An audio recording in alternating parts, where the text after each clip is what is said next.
here today.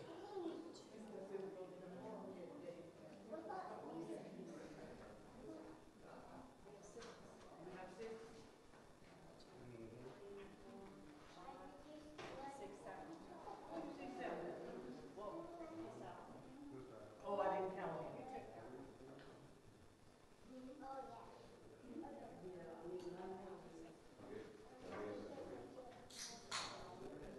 Don't count, Elena.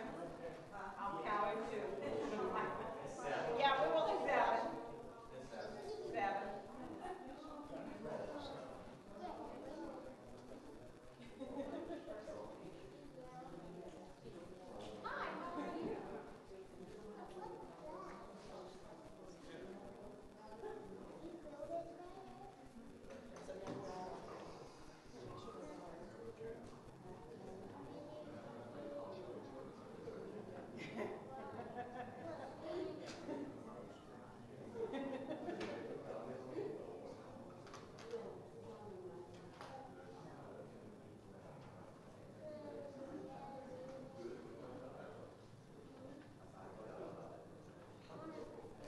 No, I didn't, because I didn't count.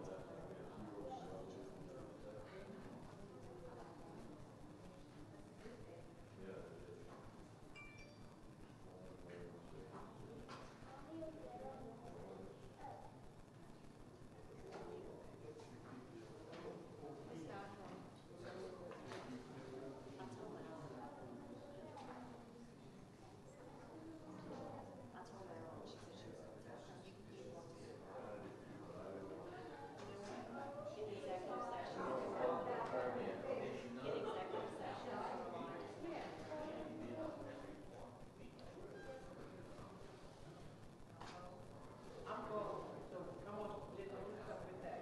I didn't say that. Didn't go do something.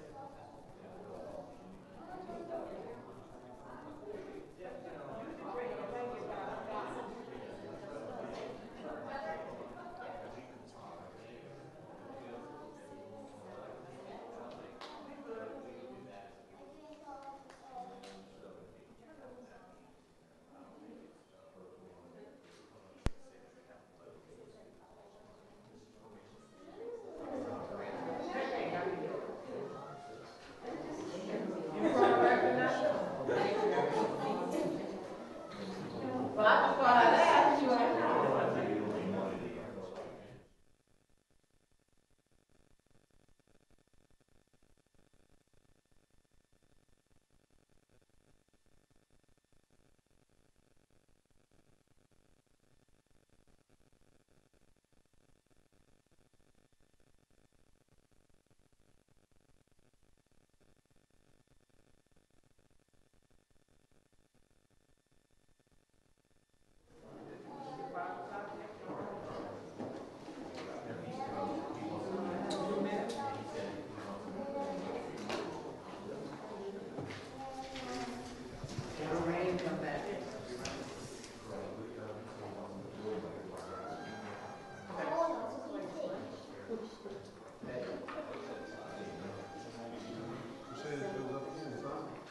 What?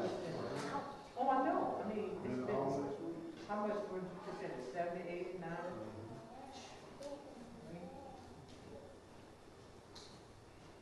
It's like you cut your grass in the middle of the rain. You have to be able to cut my school, man. You push off after a while. I had to come in last week. They're trying to get it put in. I'm not going to lie, you know.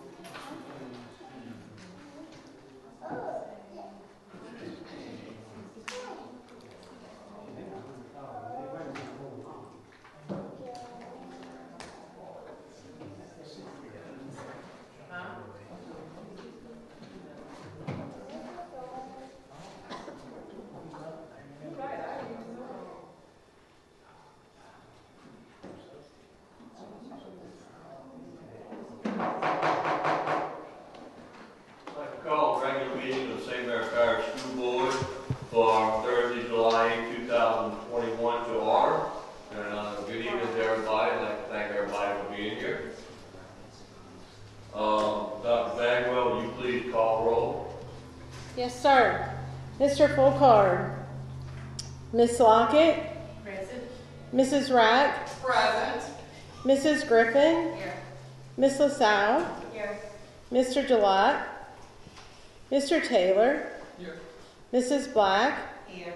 Mr. Barbier. Here. Mr. Barrett. Here. Mr. Alford. Here. And we have a quorum. Thank you, Dr. Bagwell. Would everyone please rise if you can for the invocation by Mrs. Bedcrom and remain standing for the pledge of allegiance to the flag. Dear Lord, as we gather once again as your community of believers, we thank you for the energy and the spirit that you are renewing us through the summer months. We thank you for the time to enjoy our family and friends and to reflect on what is important in our lives. Let this new year be marked by enthusiasm and love, so that with the inspiration of your Spirit, we may continue to grow in our faith. Help us to fulfill your hope for us with honest intentions. Let us be gentle with ourselves and bring laughter, joy, and love to others. We ask this in your name. Amen. I pledge allegiance to the flag of the United States of America and to the republic for which it stands, one nation, under God, indivisible, with liberty and justice for all.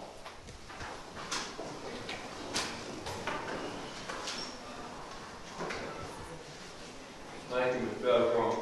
Approval of the amended agenda. There being no amended agenda, we'll move on. Approval of the official school board minutes for June 10th, 2021. Wish for the board. Ms. LaSalle would make a motion to accept those minutes as written. Mr. Barbier seconds that motion. Any discussion? All for say aye. Aye. All opposed? Motion carries. Approval of the consent agenda. The items preceded with an asterisk will constitute the consent agenda, with board members being able to remove any item so desired from the consent agenda at the board meeting. All remaining items will constitute the finalized consent agenda and be voted on all together. Dr. Bagwell, would you please read the items on the consent agenda? Yes, sir. Under new business, personnel, renewal of performance contracts for administrators, 2021 to 2023. Item 3, approval of revisions to the St. Mary Parish School Board Comprehensive Salary and Job Classification 2021-2022, the Gold Book. Under business affairs, approve memorandum of understanding for the foster grandparent program. Item 5, approve the 2021-2022 pupil progression plan. Item 7, approve updated job descriptions for A, K2 literacy paraprofessional, B, paraprofessional, and C, special education paraprofessional. Item 8, authorize RFP or negotiation process for casualty insurance for the year commencing October 1, 2021. Item 9, approve banking resolutions authorizing signatories at various schools as a result of recent appointments. Item 10, approve life insurance for the period commencing October 1, 2021. Item 11, approve student accident insurance for the year commencing August 1st, 2021. Item 12, declare bus number 60 as surplus and sell to the highest bidder. Item 13, permission to spend COC HVAC funds for the purchase and installation of a 300 kilowatt generator. Item 14, permission to bid playground equipment for Wyandotte Elementary utilizing funds from land sale. And item 17, Morgan City High School HVAC project, change order number 1, replacing the ceiling, tile grid, and lighting in the cafeteria dining room area in the amount not to exceed $65,000. And that concludes the consent agenda. Thank you, Dr. Bagwell. Any board members would like to remove any of the items? Mr. Bill? Yes, I'd like to remove item 10, item 11, item 13, and item 17.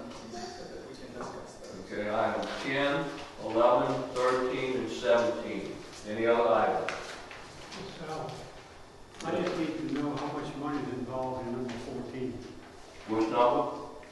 14. 14? Okay, instead of this, We'll put it in there. can we pull that one? Yeah. Okay, we'll pull 14 also. Any other? I'll make a motion that we accept the consent agenda with the deletion of 10, 11, 13, 14, and 17. All right, Mr. Taylor makes a motion, we accept the items on the consent agenda, except for 10, 11, 13, 14, and 17. Do we have a second? Ms. Rack seconds that motion. Any further discussion? All for say aye. Aye. All opposed? Motion carries.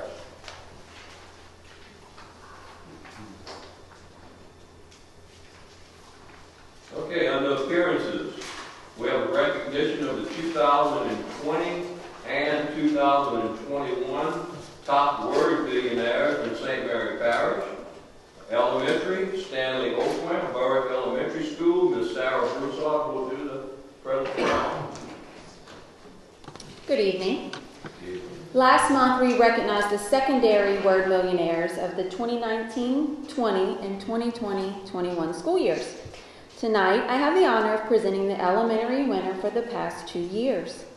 The agenda tonight only lists one name because this student is earning the honor for both years and has been the top elementary word millionaire not only for 4th and 5th grade, but also won this honor as a 3rd grader. Stanley Oakland is a 5th grader at Berwick Elementary School and has read, as a 4th grader, 6,417,212 words, and as a 5th grader, 6,681,449 words. So if you combine his 3 awards, Stanley has read over 18 million words over the past 3 years.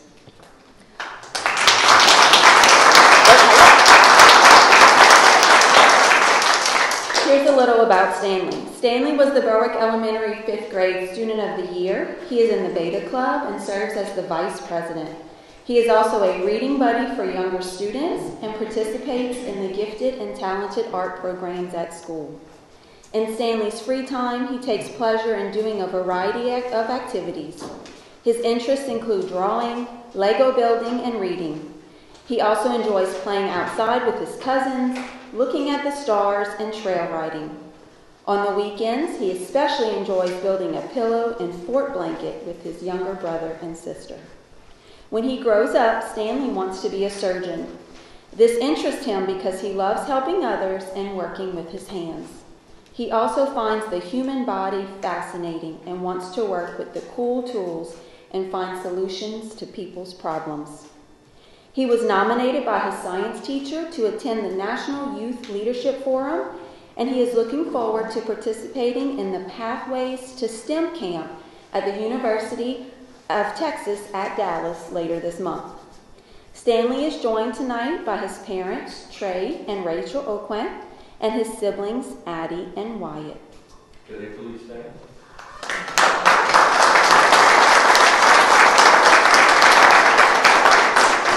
Side note, his sister Addie also read 2 million words this year, I believe, so she was also one of our word millionaires.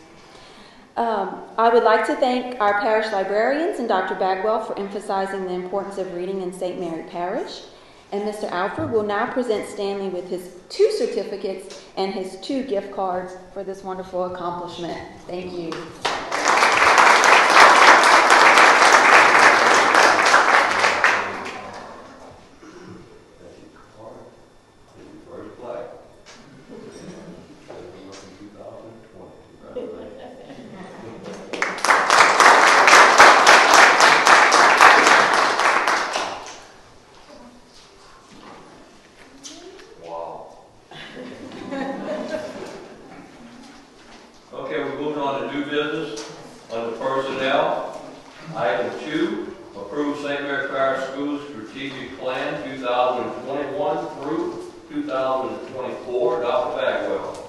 Yes, sir. In collaboration with staff, a strategic plan has been developed to formally outline the district's priorities and some action steps that align to those priorities. The plan is designed to not only direct district activities, but also the deployment of resources given the federal stimulus funding that district has received. The priorities set forth include an effective, innovative, engaging, purposeful, and high-quality teaching and learning environment, opportunities for student success, student safety, health, and well-being, community engagement and partnerships, and efficient and equitable use of resources. Overall, the development of a strategic plan serves to also annually measure the school system's progress in these areas, which we recognize as most critical in the growth of the district as a whole. At this time, I respectfully request that the board approve the St. Mary Parish Schools strategic plan for school system prioritization of resources.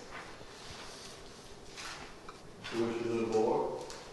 I'll make a motion to approve. Okay.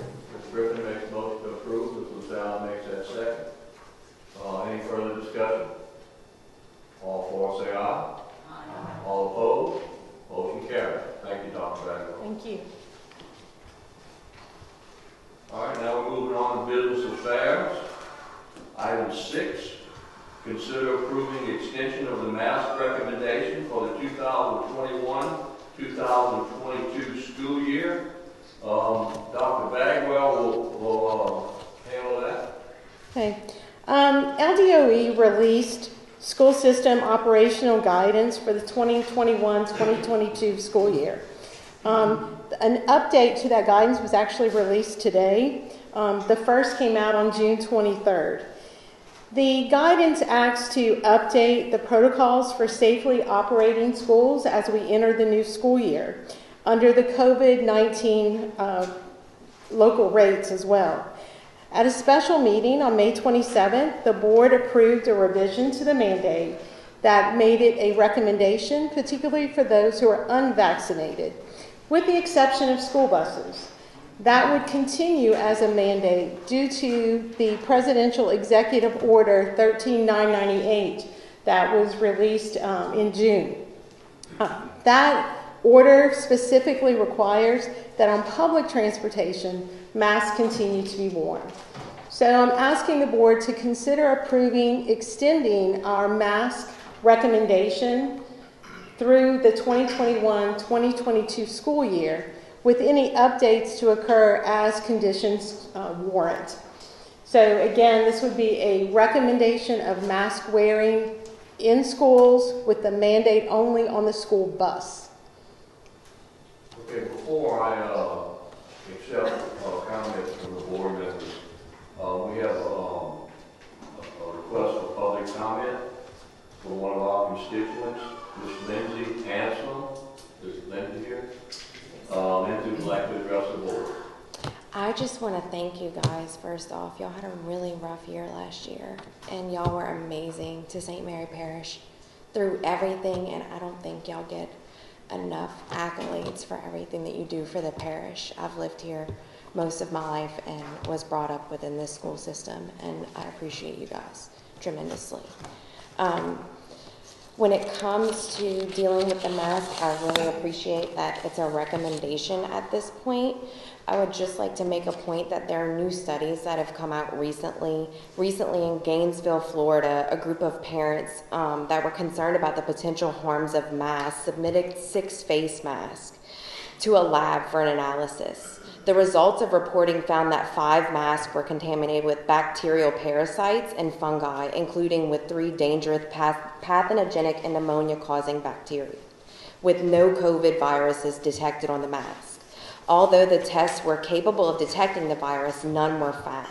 The analysis detected the following 11 alarmingly dangerous pathogens on masks. Streptococcus pneumonia was found, tuberculosis was found, Anasymptom bacterium pneumonia in a bloodstream, which is an infectious meningitis, which could result in UTI restraints and antibiotics. Listeria coli, which is food poisoning, was found. Borrelia I can't pronounce the word, which causes Lyme disease was found. Diphtheria was found. Meningitis pneumonia was found, which is Legionnaire's disease. Staphylococcus pathogens, stereotypical of M3 with severe infections and high morbidity rates were found. Staphylococcus meningitis, which is meningitis septis, were found. Half the masks were contaminated with one or more strains of pneumonia-causing bacteria. 1/3 were contaminated with one or more strains of meningitis-causing bacteria, and 1/3 were contaminated with dangerous antibiotic-resistant bacterial fungi. On top of that, a new study was also done by the American Medical Associations, conducted by an assessment of the amount of exposure to carbon dioxide without and with a mask. Carbon dioxide exposure in ambient air without a mask is 0.074% by volume. With a mask, it's 2.65% of carbon dioxide with a mask. These figures show that the value of a child with the lowest carbon dioxide rates were 3 to 5% times greater with children with masks. An average of about 270 minutes, which would be about 4.5 hours of a child wearing a mask, if it would happen to be mandated again or suggested by a parent to wear, of over symptoms and exposure to carbon dioxide could cause nausea, vomiting, dizziness, headaches, rapid breathing, fast heart rates, redness or tingling of skin. With severe symptoms, it can include confusion, convulsions, and loss of consciousness. I'm not saying I very, very much so appreciate everything you guys have done. I appreciate that y'all are not mandating it in this area. But I highly suggest and recommend that you guys look at studies going forward as more information keeps coming out, because this is so new and it does affect all of us. And we elected you guys, and we appreciate that you listen and you care about us and you care about our kids. So just going forward, I just want you guys to know the new studies that are coming out thus far. Look into what's going on with COVID, everything that's happening with COVID, and I appreciate you guys' time. And that's Board it. members have any questions, Ms. Rack? Thank you, Ms. Ansel. Sure. For the study and what you brought forward. You said this about children and some of the symptoms of the children. I have not read the study. Do you have any copies for us? A group of parents. These are the new studies on parents and a face mask and the things that can be contained in a face I can have mask. this? Absolutely. Okay, thank you. Absolutely. And since I haven't read it, what group of children were tested for the mask? These were 6 absolutely clean masks. These were just 6 children that took a clean mask that was cleanly laundered and then wore it for a 5 to 6 hour period in the day for school and then brought straight to labs. These, What was the age group of those children? the average age group of those children were 6 to 10 years old. So these are our elementary school kids, and how they use masks, where they put them on the desk, in the cafeteria, wherever they happen to leave them when they're not wearing them. And that's a main concern for me, as my child is 7. He's at Bayou Vista Elementary, but school age kids and what they do with their hands when they put them back on masks. There were a few different children in the area. Leslie Ocant-Quin's child is 13 from Morgan City High School. She had strep 7 times this year. Micah Crochet had strep 4 times this year. Avery Sargi had strep over 9 times this year. It's just something to consider when you're looking at the kids and what they're doing and how they're handling the mask. Also, with the scientific evidence of COVID viruses, in what the size is, a COVID virus particle is 125 nanometers. An N95 mask filters downflow at 0.3 macrons. So an N95 mask blocks few, if any, viral particles from a mask. In other words, that the virus is smaller than the filter on the N95 mask, much less the face masks that are worn by kids that their parents made or that are just from a store that literally says on the back of it most of the time made in China and does not prevent against coronavirus. So going forward, I understand that it's a recommendation, but I would just like everybody to know what could really possibly be happening to our kids. We're in uncharted territory. We don't know what's best. We don't know what's not best. We're all just trying to navigate through it right now. And And I do have the study on this too. This is any of this do have the CD guideline stuff. This is a new one from, these are all studies at this point. The CDC guidelines were the recommendations on the size of the actual virus particles, and the size of the N95 mask were on the CDC websites. Also, the fact that the CDC says that in transmissibility, 0.04% of children usually wind up contracting coronavirus in the age groups that is submitted within our children in the age that they are at school. So the likelihood of them catching that versus strep or something else that is more susceptible to their system is more likely. As far as the Delta variant goes, we don't know as much information about the Delta variant at this moment, but it also states in virology and on the CDC guidelines that viruses that mutate never become stronger. In the history of virology, no virus that is mutated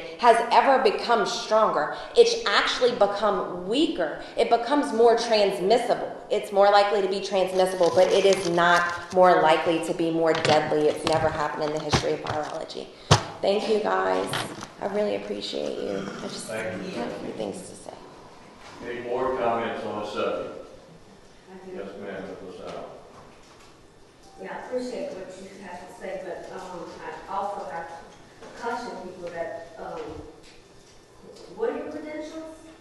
You're a concerned parent, and whereas we appreciate the parents giving us their input, most of our decisions are made from CDC guidelines and the state. They usually tell us what to do. Give us a little range, but they really tell us what to do. Oh, I absolutely understand. The American Associate Board is where I got half of that information from. The rest of it was stated from the CDC website as far as the size, the nanoparticles, and the transmissibility. So I did try to bring you valuable information from reputable sources, including doctors and virologists. And I'm sure down the line, you may be have brought something that maybe Boston hasn't even brought to the world yet, but we just have to wait to see. But as far as streptococcus and E. coli and all those things like that, I'm not talking about anybody else's kids but mine. My grandkids are carrying monkeys. They bring home everything. They touch everything with the mask, without a mask. So I would be hesitant to say that you are more susceptible for getting those things if you have a mask on than if you didn't have a mask on. I just wouldn't want my kids to not wear one if they were thinking that it was not yet streptococcus or whatever, but it brought me right about us being an uncharted territory, definitely. But I'm glad that you are concerned parents, just like the rest of us, and I appreciate the fact that you made a comment and gave us a glowing recommendation. So thank you for that. And I thank you also for that. I think I did that already, though. But also, in listening to the news and all, what is this I'm hearing about St. Mary Parish, with the highest in the Acadiana area? It's still under 7%, which is still not in the high range until it reaches the 10% range. So we're still under advisement. It just depends on how people treat things and how they go. The St. Mary is the highest in Acadiana. Okay. One other thing. Dr. Maxwell, correct me if I'm wrong. We don't mandate, but if a parent still wants her child to wear a mask, they still can, right? Correct.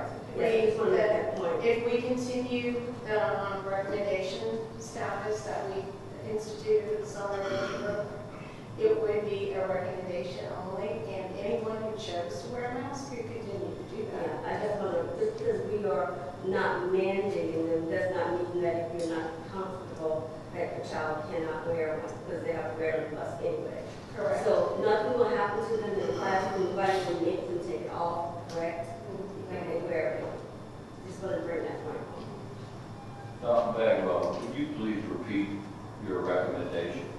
Sure. I recommend that we continue the mask as a recommendation, particularly for unvaccinated individuals in our schools, with the exception of bus transportation, wherein masks would be required as necessitated by the President's Executive Order 13998.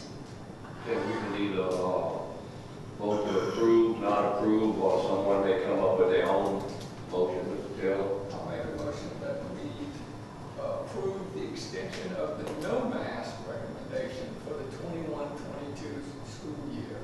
And that, as Dr. Bagwell just mentioned, still gives the parent the right or the ability to have their children wear a mask if they think that's appropriate. And then also with this, it is still mandatory that masks be worn during bus travel. Do we have a second? I have a question right quick. Mr. Paul, On this, get a second before we get a question. Mr. Black, you second, okay. Mr. Paul, here. I've been contacted by several teachers. This does not, this same thing applies to them also, correct? It would be all individuals operating within the school building itself. It's not mandatory, it's just a recommendation. It's recommended for unvaccinated individuals. They're not mandated. Okay, we have a motion. I have a question. And,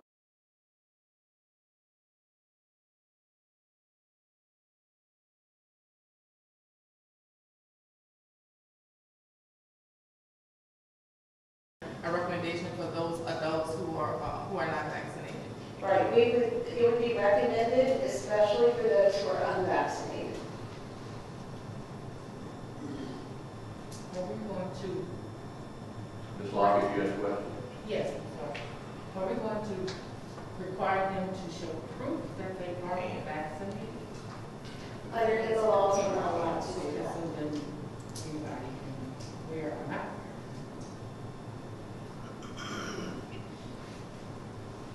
Okay. All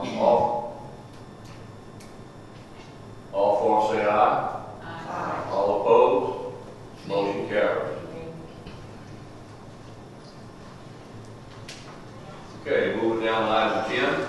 Approve life insurance for the period commencing October the 1st, 2021. Mr. Parish. Yes, our current policy expires on September 30th this year.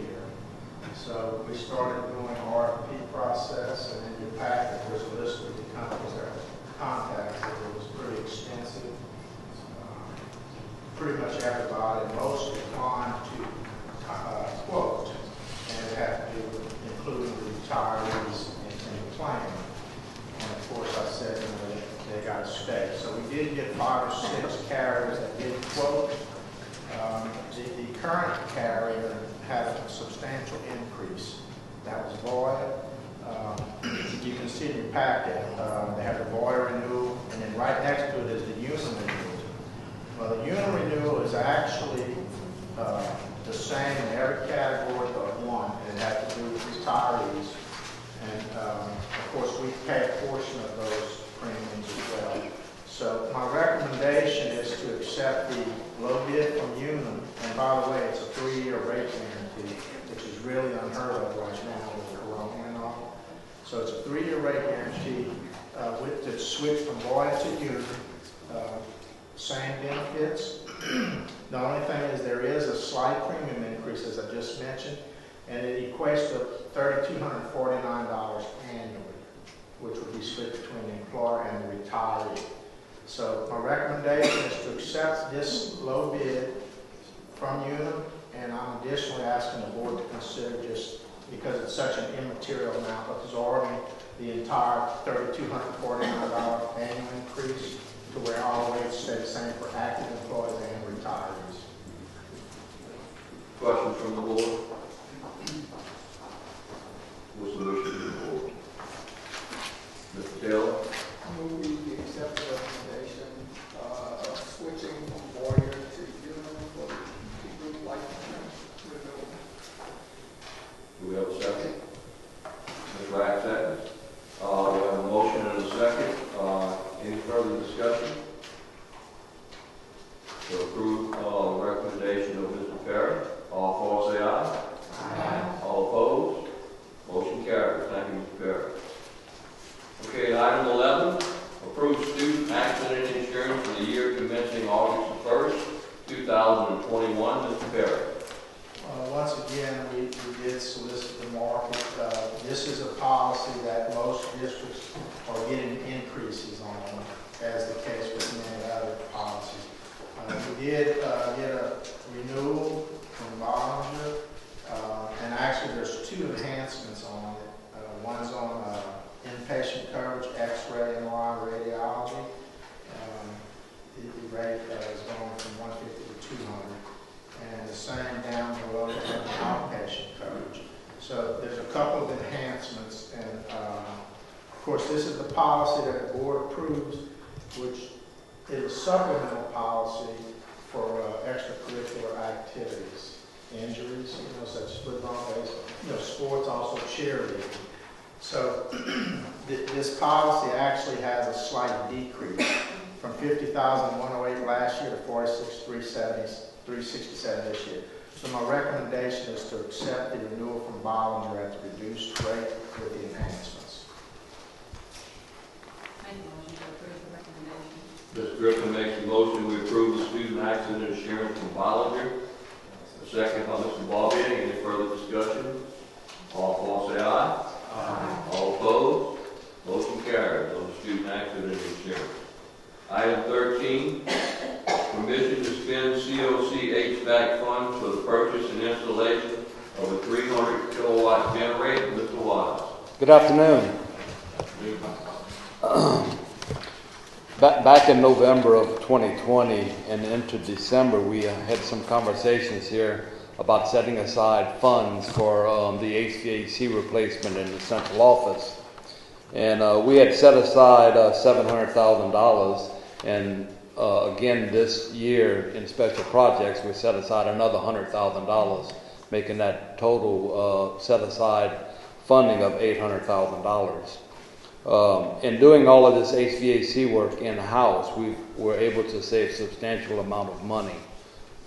We have some leftover funds from that $800,000, which we intend to, in one of the conversations, to purchase a generator for the central office. And this is what I'm asking for at this time, is to take some of those set-aside funds and purchase a whole, I want to call a whole house, but a whole building generator for the central office. I put together a little budget as far as what that was going to cost us and all of those funds, and it's $215,000. No new cost of the board. No, we already have, that money's already set aside. Okay. What's the wishes of the board? Ms. Griffin makes a motion. We accept this recommendation from Mr. Wise. Ms. Lockett makes a second. Any further discussion? All for say aye. Aye. All opposed? Motion carries. Thank you, Mr. Wise. Thank you. You may want to remain there. Item 14, permission to bid playground equipment for Wyandotte Elementary utilizing funds from the land sale. I asked this, can you hear me? You got it, Mr. I asked this to be put on the agenda because it didn't say how much money. Is it a full amount of what we sold the property for or just a part? And I didn't get a clear answer. There was still some fishing going on. Back in July of 2020, we sold the adjacent property at Wyandotte. The proceeds from the sale, let me put my glasses on, was $112,000. We're projecting the playground equipment to be about $82,000 of that funds, which would leave us a remainder of about $29,000.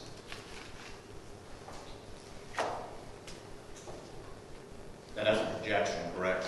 I mean, we haven't received bids yet. Yes. This is what we have gotten some proposals as far as what it would cost, and then we'll formally go out for bid. And the proposals on what she's looking at purchasing for the school are in that range of, $82,000. Had to give it time when we receive bids as the members, I know one of the stipulations was that they came back to us and asked for approval.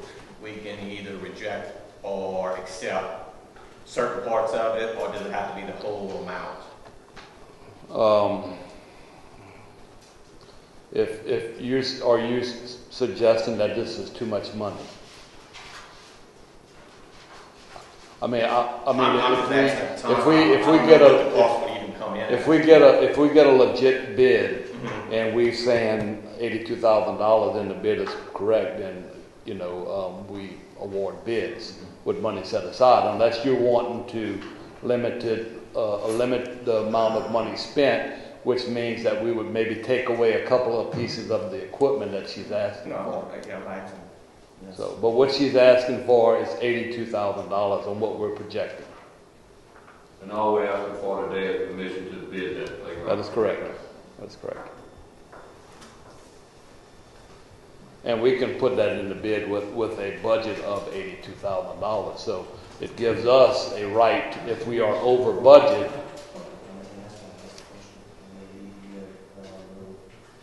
My personal reservation was I didn't want to blow the money all at once, because tomorrow is another day we will find something different. But I'm not against spending it, playground equipment, but I don't know if we can blow it all right now. And that's just my opinion. I mean, it's just me, not the whole board.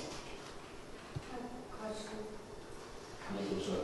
Was this brought up to the committee, the maintenance committee? Yes. We did discuss playground equipment. We didn't put a dollar figure on the amount, because at the time the principal was not sure what she actually wanted to purchase. So. Well, is there a time limit? Can we bring it back to the maintenance committee so that they can approve the amount of money that they want to spend? Let it be their choice? Well, we can do that right now. It doesn't sound like what's wrong with that? Doesn't sound like the committee chairman wants to. Are you chairman? Yes. It doesn't sound like he's in agreement with it. If he's not in agreement with it, then we need to bring it back to the committee, unless there's a time constraint on it. Is there? No. Time constraint? No. This is correct. Do you want this to come back to the committee? Ms. LaSalle, I'm sorry, I'm not fully hearing clearly what you're saying. It's not what you're saying, it's my hearing. Okay, I'll repeat. Do you want this item to go back to the maintenance committee so that you can be comfortable with the amount of money that is being spent? I just want to know what we're buying, and there's always a bigger and better deal next year, but it may be more costly. Some of the stuff they talked about originally was fantasizing, in my opinion, and that's why I'm lingering out there with that statement. It may be perfectly legitimate, but I don't know enough about it to just be quiet. What is the other committee when you guys just want to make it without his agreement? Because ultimately, it's the committee's choice what they're going to spend first. Then you bring it back to the board. I agree with what Mr. Sam said, because we're having a meeting within a review, and we can send this back to the committee. I make a motion that we send this back to the committee. Okay. I second. Okay, we have a motion by Mr. LaSalle and a second by Ms. Wright to send it back to committee. Any further discussion? Did you hear? They want to send it back to the committee. They want to send it back to the committee. They have a motion to send it back to the committee, and it's been seconded. Okay, that's what the motion is. Any other discussion? Mr. Taylor? I would just like to ask the opinion of the other two members of that committee. I mean, you're from your district, and just would like to know how you want to handle this. You know, we don't want to speak for you, for your committee. Well, that's why we have the meeting, so they can Mr. see. LaSalle on that committee also. You are, okay. Watch it, buddy. And you know, playground equipment is very costly.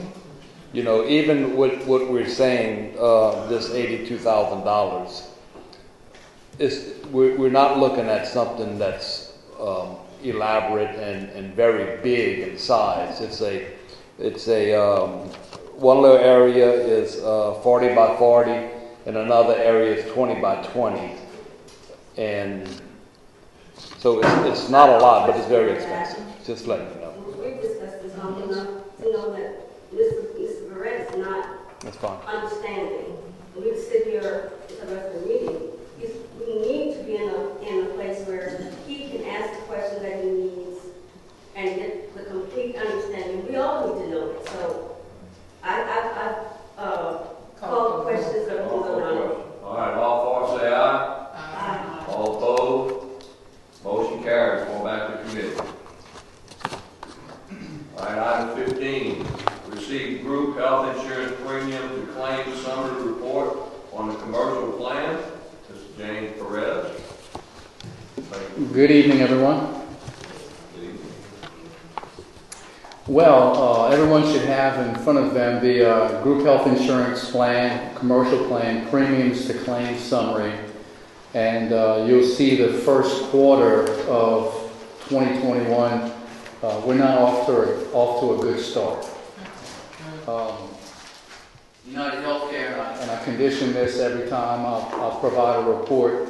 Since United Healthcare has been the carrier, they're running behind a few months on their reports. They don't release their reports as timely as the previous carrier did. So we're just looking at information through the end of March, and analyzing the details of the claims report. There does appear to be several large claims already in play, which in the end, when they calculate the renewal, anything in excess of our stop loss of $200,000 does not count against us. Okay? But keep in mind, however, the renewal has to be released by September 1st. So we're in July. I'll probably get the next report, which gives us data through April. I'll probably get that Monday. So when we get our renewal September 1st, it probably will be data just through the end of May. So they're going to base their renewal on that, plus a 12-month running claims history. I don't think at this point that it's going to be a pretty renewal. Okay, so I've already started the process of requesting proposals from Blue Cross so that we're not caught off guard. So when I present the board with the renewal in early September, it's not just going to be the renewal from United Healthcare. I will have some competitive proposals for the board to consider from Blue Cross as well.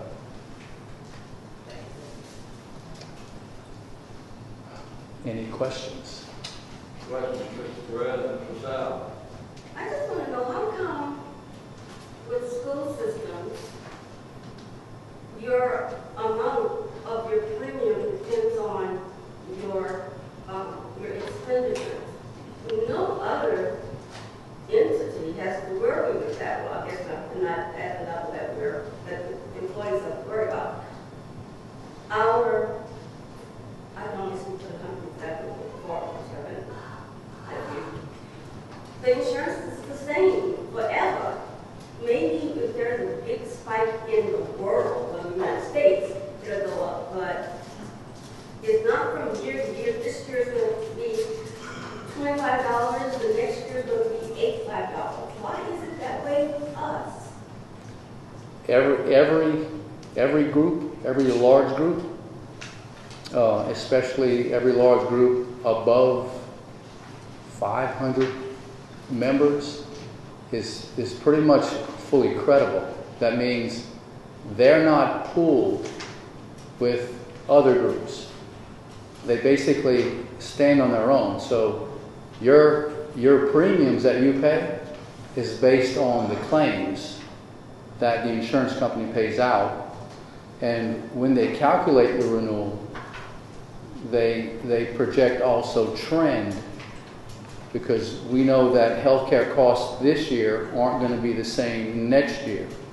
There's a factor in there. So, but to answer your question, St. Mary Parish School Board, like every other school system, like every other large group of its size, is fully credible. It's based on its own claims. And many, I don't know what company you work for, but it sounds like a large company. Many large companies in the private sector are self-funded. And the employer typically pays an average of 75% of the premium. And it's a more predictable arrangement because those other large groups in the private sector, they have different demographics. Meaning, like your company is probably, if I had to guess, like most companies, at least 60% male, 40% female, or at least 50-50. And the average age is probably in the early 40s. St. Mary Parish School Board is 80% female, 20% male, and the average age, even after carving out the Medicare retirees, the average age is over 50. So that's what makes it difficult. And not considering those Medicare retirees, you still have nearly 1/3 of those insured as retirees, non-Medicare retirees. So, and your cost share, the employer's share of the premium, is about 63%, 60 to 63% of the total premiums paid. So there's a huge difference between school systems like ours and large private companies. Thank you. I hope I answered your question. Ms. Griffin. Does COVID play any part in this? And the insurance companies taking that into consideration? Yes. They, in fact, they gave much consideration last year. We got some pretty sizable rebates, premium rebates in 2020. Pretty large checks from United Healthcare. Because if you look at the 2020 claims experience, for a period there, claims were suppressed because people were staying home, sheltering in. They weren't going out seeing their doctors for their regular care. That's all changed now. If you notice the trend toward the end of 2020 into this year, people are catching up. And as I mentioned, I think there's a few large claims in play. At least one of those claims, it appears, is associated to a respiratory disorder. So I think we probably have somebody hospitalized because of COVID that's running up a large claim.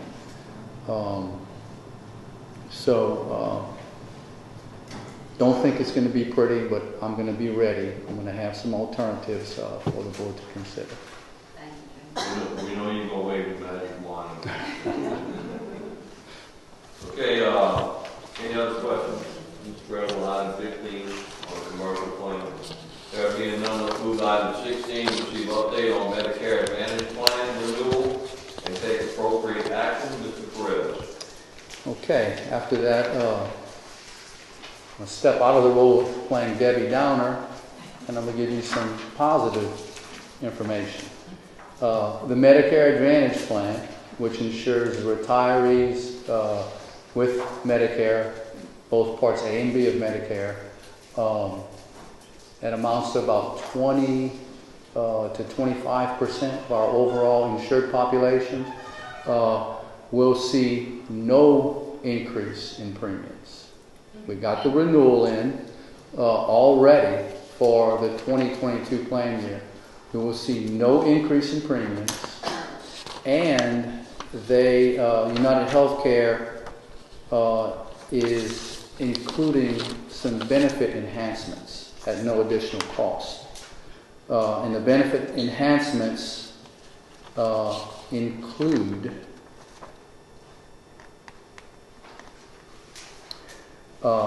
post-discharge transportation benefits. And I can go into lengthy detail, or I can just mention what they're adding. More detail will be provided to the retirees, but it's a post-discharge transportation benefit, which includes 12 rides to and from medically related appointments and pharmacies for up to 30 days following an inpatient or skilled nursing facility discharge. They're also including in-home personal care benefit administered through Care Links for post-discharge patients. And they will also have access, members on that Medicare Advantage plan will have access to discounted home-delivered meals and in-home personal care services. So those are being added at no additional cost. Further information will be provided before renewal. This is brand new information. So the action we need to take is? I'm requesting no action now. I would rather wait. Okay, any questions from Mr. Perez on the Medicare Advantage plan? When's the renewal date on that? Is that January? January 1st. Yes, sir. So it would probably behoove us not to take action at this point in time, because that seems like something that they are very interested in, and so would anyone else be interested in it. That's very competitive. Exactly. And to package that with the regular group would probably be helpful to get somebody to give us a competitive rate, such as Blue Cross coming in to try and compete with United Healthcare. Exactly my sentiments. Thank you, Mr. Taylor. Any other questions for Mr. Perez? Thank you, Mr. Perez. Okay. Thank you all very much. Appreciate it. Item 17, Morgan City High School HVAC project.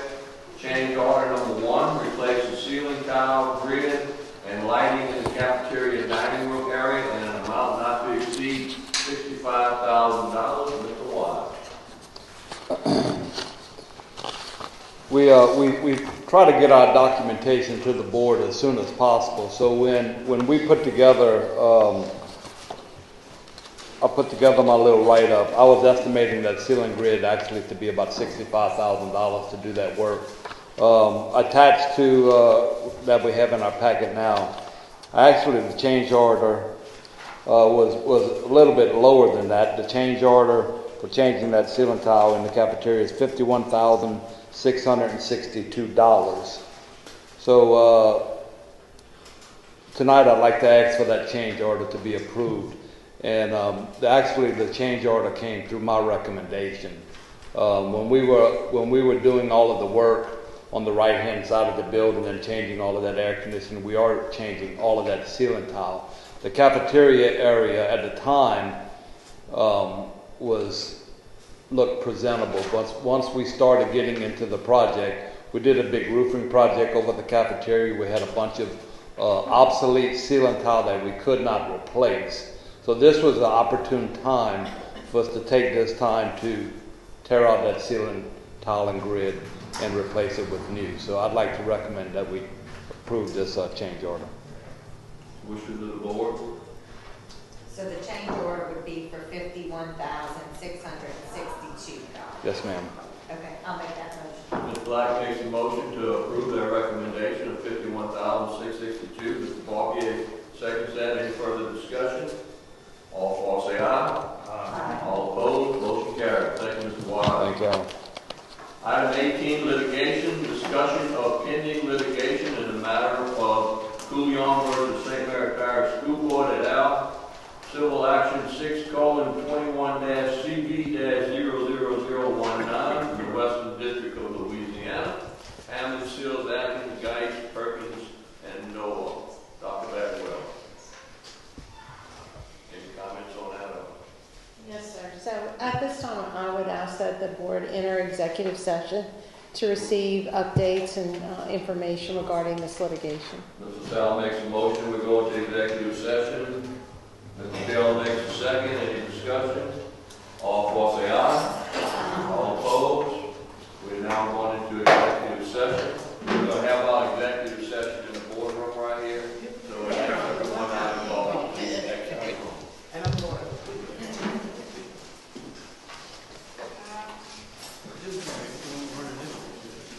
We're going to executive session. No, we're doing it.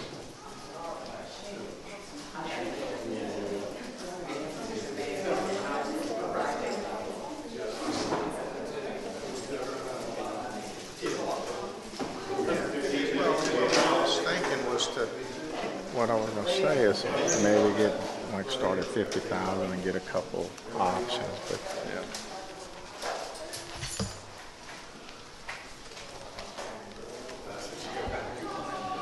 Brian Prudish with KQKI News. That will wrap up our broadcast as the St. Mary Parish School Board will go into